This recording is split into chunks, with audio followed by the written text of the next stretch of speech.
What is going on? Matt O'Leary back with another video, and today I wanted to talk about how the Jets were close and they thought they were landing a former Pro Bowl and All-Pro level interior defensive lineman. If you haven't figured it out, we are talking about Fletcher Cox, longtime member of the Philadelphia Eagles. Supposedly this offseason, he came out and said himself that he was very close to signing with the New York Jets.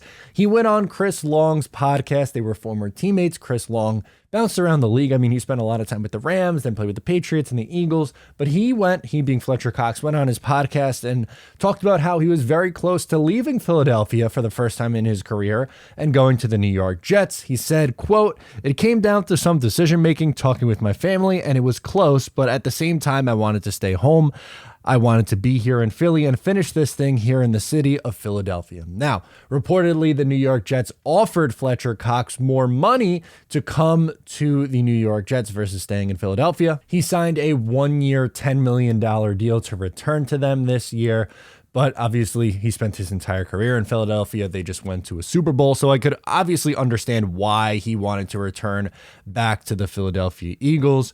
He was a 6-time Pro Bowler in his career, 1-time All-Pro, and even at the age of 32 years old, keep in mind that I know that's, older, he's not in his prime anymore. He was still extremely productive for the Philadelphia Eagles last year with 7 sacks, 14 quarterback hits, and 25 pressures. You plug him next to Quinnen Williams, and man, that would have been a fun defensive line of John Franklin Myers, Quinnen Williams, Fletcher Cox, and Carl Lawson with other guys rotating in. They have Solomon Thomas still on the interior defensive line. They have Jermaine Johnson and Bryce Huff and Michael Clemens. That could have been a really fun defensive line, but moral of the story, the interior defensive line is still a really, really big need for this team.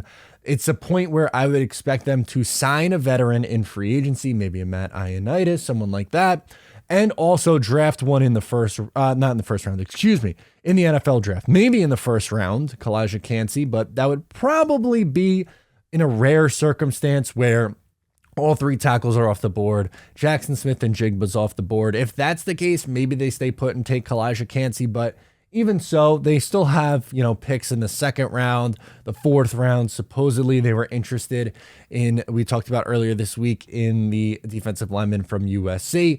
He plays on the edge, but he could also kick inside as well. So he's probably a 2nd round target, but ultimately, at the end of the day, they desperately need to add more on the interior.